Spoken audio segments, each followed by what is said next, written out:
In 2019, the government announced a plan to turn the country's mining sector into a $12 billion economy by 2023.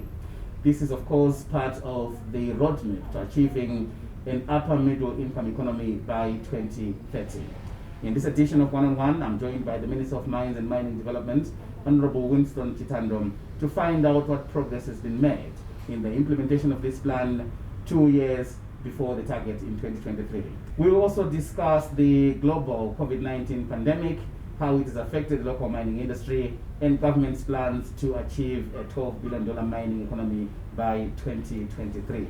Honourable Minister, thank you very much for joining us. And I must point out that in line with COVID-19 guidelines, this interview is physically distanced, and of course we are wearing our face masks. Honourable Minister, perhaps we could start by outlining for our viewers the roadmap towards achieving a $12 billion mining economy by 2023. What are the key pillars of this strategy? How do we get there?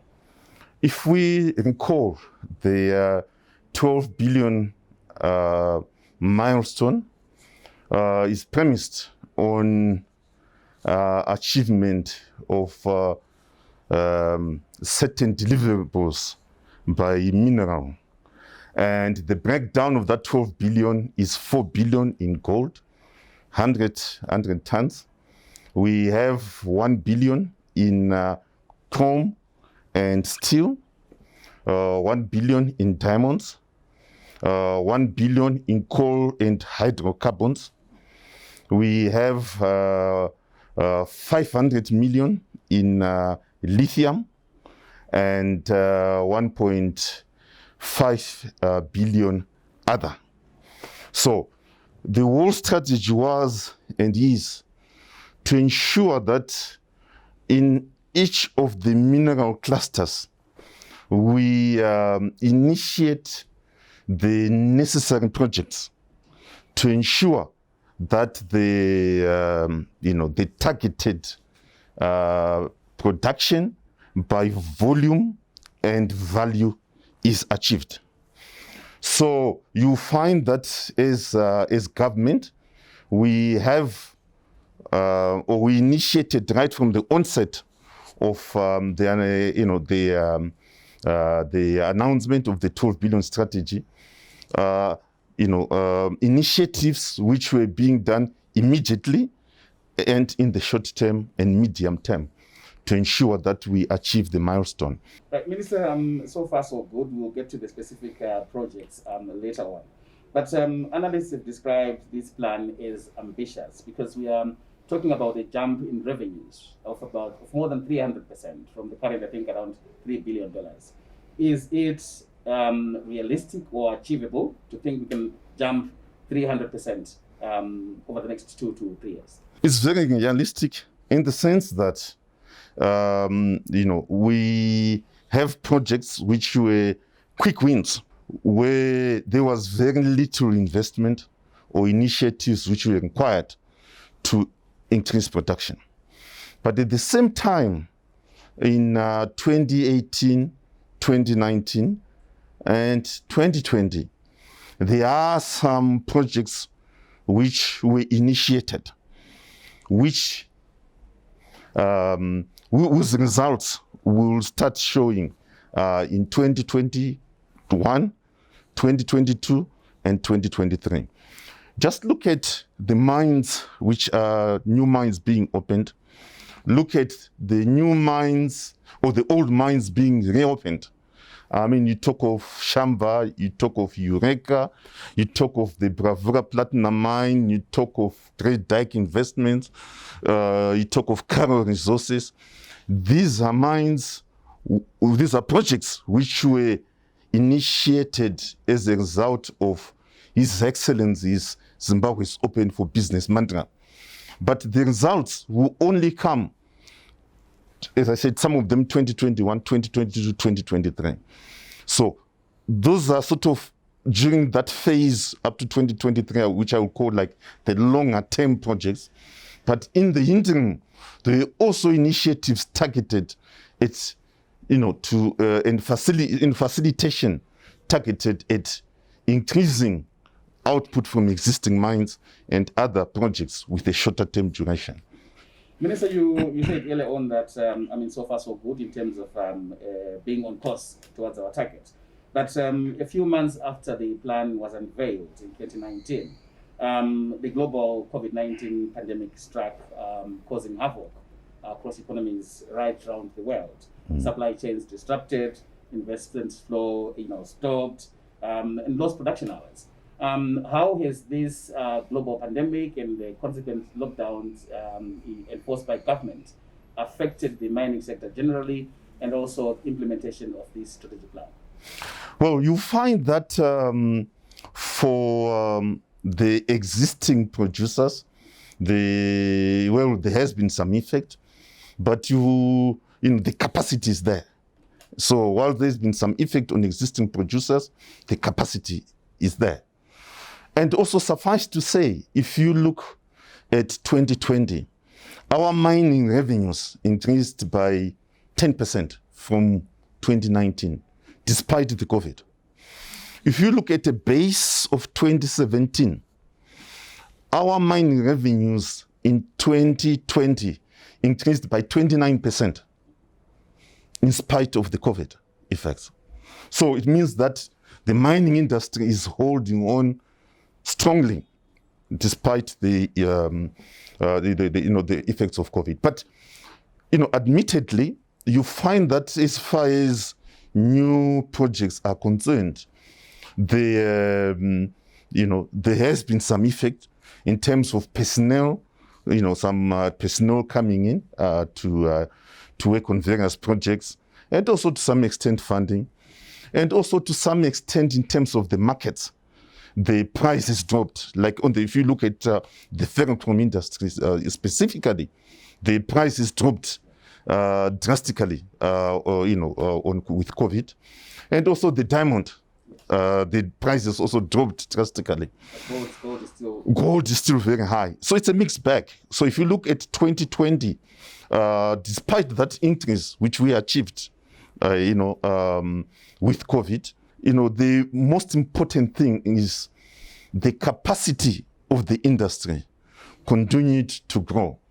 There continued to be investments to grow the capacity of the industry. So you can assure Zimbabweans that we will not be revising either the target dates or the $12 billion because of the disruptions? No, the target date is not being revised. We are working flat out as government to ensure that we facilitate all the projects to achieve the milestone which we set ourselves. Now, Minister, investment will be important in the achievement of these targets. Investment in exploration, the opening of new mines, those which were closed, as well as value addition. Totally. But there is the issue of international, country risk that affects Zimbabwe. It's inaccurate, but of course it affects investment decision making. What are we doing to address that particular problem? Well, first and foremost, when the 12 billion target was set, it was set considering all those factors which you have just mentioned. But having said that, we continue to interact with various investors to attract more investment into the sector. An enabling policy and legislative environment will be key in achieving these targets. But we are working with a statute from 1961, and many people have said this needs to be reviewed. Not much progress has happened. Where are we with amending the Mines and the Mine Development Act? Well, the Mines and Minerals Act, the revised draft has been completed, and it will be subjected through the normal process to ensure that then eventually is passed by Parliament. But the draft is there now. Do we have timelines? Oh yes, timelines definitely. We expect that, definitely by mid-year that we should have, the Mines and Minerals Act passed by Parliament. Yeah, you did indicate that there are some positives in the operating environment despite COVID. Some of these include, miners used to complain in the past about electricity supply, foreign currency issues. We have seen some improvements in both respects. What impact have these improvements had on the industry and productivity? Well, I think we, I must say, as government through the ministry, we interact very often with the industry, mostly through the Chamber of Mines and the Zimbabwe Miners Federation, to ensure that issues and policy issues and and any other initiatives which are required, we discuss so that we, it's a continuous exercise, between interactions, government and private sector interactions, to ensure that we work together to achieve the 12 billion milestone and beyond. Minister, we are going to take a short break, but when we come back, we will talk about the role of the ZMDC in the achievement of the $12 billion mining economy, because some analysts are saying that this paracetamol might need to be privatized. Join us after the break. Thank you.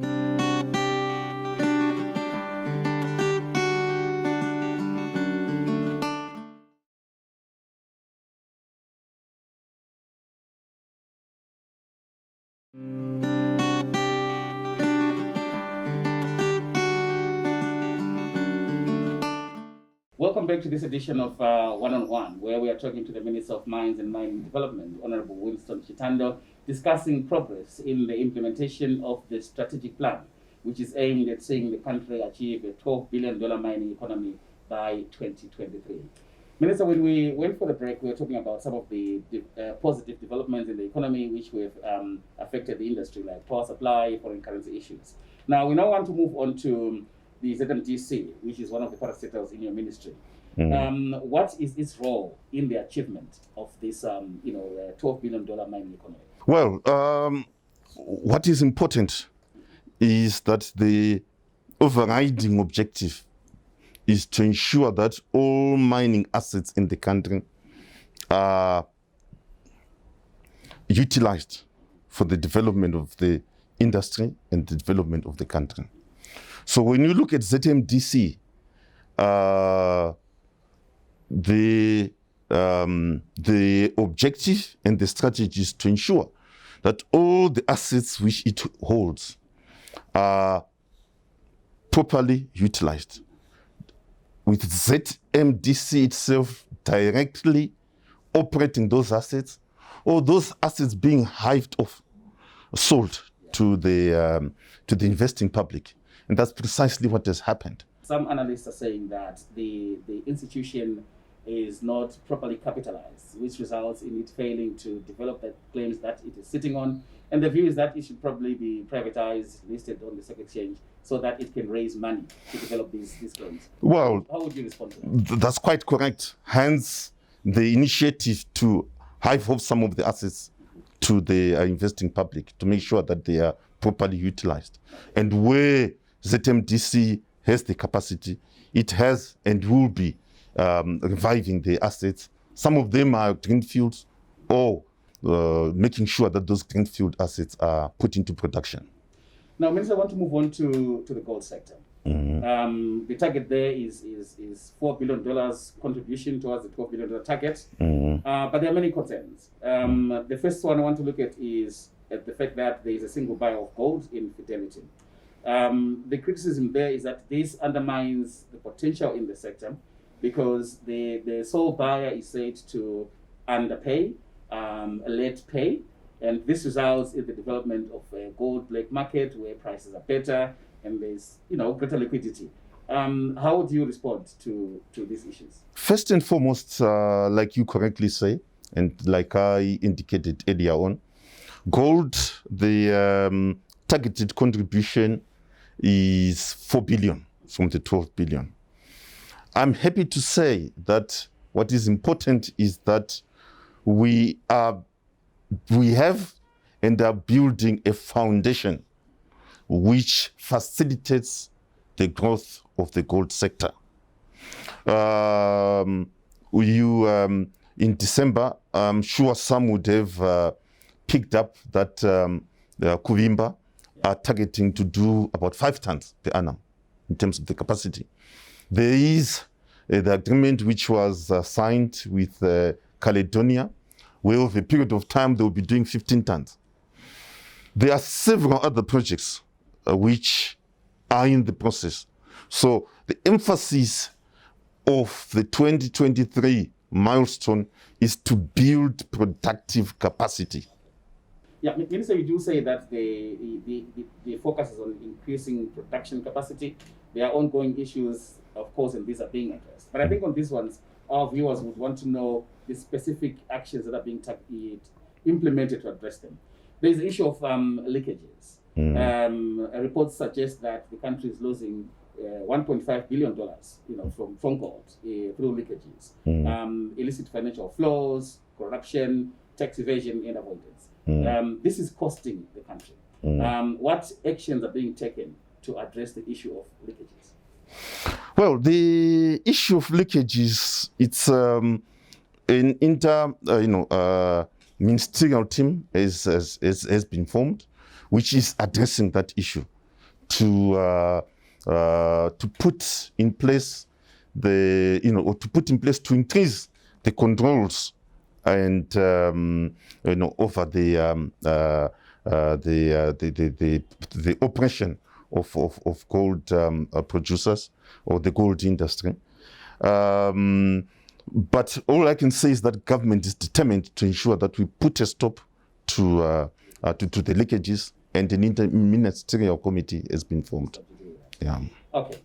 Still related to the same issue, I want to move on to artisanal and small-scale miners. Very controversial subject. First, the positives. Reports suggest that there's now probably 1.5 million of these people, and that means livelihoods for millions of Zimbabweans, which is okay. And I think back in 2017, production from that sector also surpassed from the large-scale mining sector.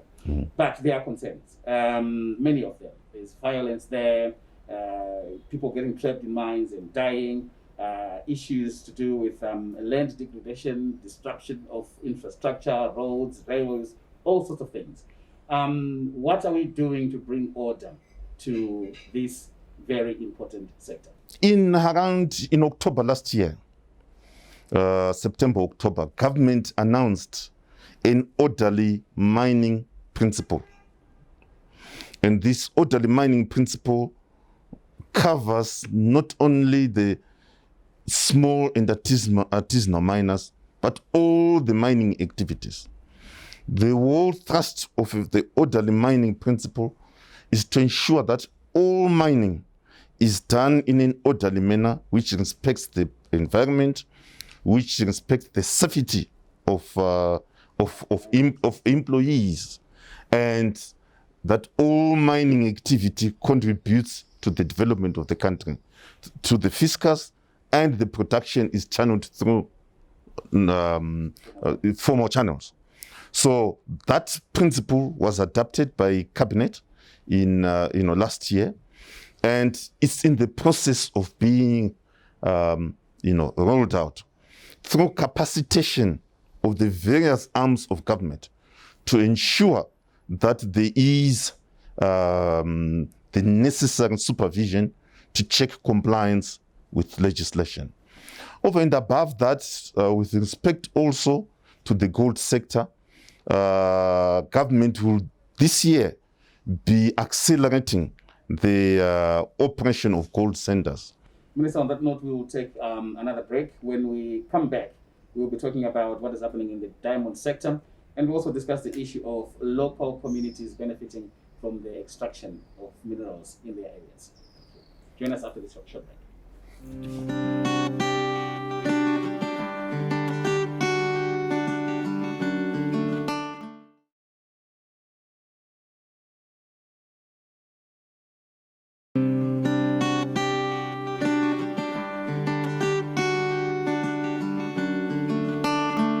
Welcome back to this edition of One on One, where we are discussing with the Minister of Mines and Mining Development, Honourable Winston Chitando. the country's mining sector and what is being done in terms of making sure that we achieve the target of a $12 billion economy by 2023 in that particular sector. Minister, when we went for the break, we were discussing the small scale and artisanal miners and explaining what government is doing in terms of bringing order to that very important sector. But they also have concerns and concerns about access to mining minerals. They say large-scale operators are sitting on claims and land which they are not developing. Now, I know government has a use it or lose it policy, which you also articulated again, in Wanga when you're launching when the president visited those mines. But the concern is that although this has been said, it is not being applied. The issues relating to access to mining concessions is probably largely twofold. Firstly, in terms of small and large players not utilizing the land. You also have, smaller to medium scale players who also are holding onto land and not developing it. You find that we have been applying the forfeiture rule for those who have been holding mining title and not even paying for it. And we've got hundreds of mining concessions which have been made available through the forfeiture process. Then we also have that category of investors who hold mining concessions. They pay annually for the inspections but are not doing anything. And we have 213 assets which we are completing the process of getting back. 213, which are in the process of getting back. The other element which has been raised in this effect is a number of players wanting to get mining concessions in areas which are covered by EPOs. EPO which are approved and EPO applications. The Mining Affairs Board has worked very hard, and there are a number of EPOs which have been cancelled and are being cancelled. And the Mining Affairs Board, I'm also happy to say, are now almost up to date in the processing of EPOs. And when I say processing, some of the EPOs will be approved, some of the EPOs will be declined. Right, Honourable Minister, another major initiative in terms of this strategic plan is the carbon steel plant. Can you update our viewers where we are in terms of that particular development? In May 2018, His Excellency met the board and shareholders of Tsingshan, which is the largest producer of stainless steel in the world. They agreed to invest in a steel plant. To make carbon steel, you require iron ore, you require ferrochrome, you require coke, you require limestone and fluorite. So this program, when it was started in 2018, entailed to ensure that there is sufficient production of all those minerals to enable the value addition into, initially carbon steel, then thereafter we are targeting stainless steel. What's since happened is that Tsingshan have come up with what would be the biggest coke oven batteries in the country in Hwange, and His Excellency visited that project mid of last year. Then the second major ingredient for that project is ferrochrome. And Tsingshan, through their subsidiary Afroshin, have constructed 2 big furnaces in Selu. The construction was completed in 2020. So they now have 5 furnaces in Selu, which assures sufficient feed into the carbon steel production. And the coke project in Hwange assures also sufficient feed into the carbon steel plant. We are now moving into the third and final implementation of the project, where in April they will move on site to start development of the iron ore mine in Mvuma. That will happen in April, and there will be the groundbreaking ceremony for that. So, and then at the same time, they will also be developing a limestone production and fluorite production in Matabeleland North. Now, all these 5 elements will fit into the carbon steel plant, whose construction will also start in April, and will take about April of this year in 2 phases, and it will be complete in 18 months. And so really I could safely say that by early 2023, Zimbabwe will have carbon steel production, thanks to that very important meeting which His Excellency had with Tsingshan board and shareholders in May 2018. Honourable Minister, I know you are very, very busy, and so I must thank you very much for finding the time to talk to us, and of course wish you all the best in achieving a $12 billion mining economy by 2023. Thank you. So there you have it. We have been talking to the Minister of Mines and Mining Development, Honourable Winston Chitando, trying to find out what progress has been made in terms of achieving the target of a $12 billion economy in the mining sector by 2023. He says we are on course and is confident we will be talking about a $12 billion mining economy by 2023. Thank you for joining us.